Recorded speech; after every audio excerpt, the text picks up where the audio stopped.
ఉంది. మనకి హెడేక్ ఉన్నప్పుడు కూడా ఇలా ట్రై చేయండి, చాలా బాగా యూజ్ అవుతుంది. ఇది ఇలా ఒక 5 to 10 మినిట్స్ అట్లా కొంచెం మరిగించండి.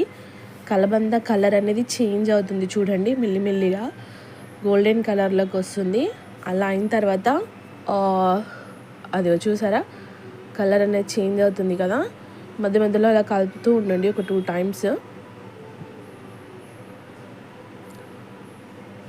ఇలా కలర్ అనేది చేంజ్ అయిన తర్వాత ఆయిల్ చల్లార్చిన తర్వాత నేను చూపిస్తున్నాను కదా, అలా నాకు వీడియో తీసేవాళ్ళు ఎవరు లేకుండే, సో అందరూ వాళ్ళ వర్క్స్ మీద బిజీగా ఉంటే నేనే వీడియో పెట్టుకొని తీసుకుంటున్నా.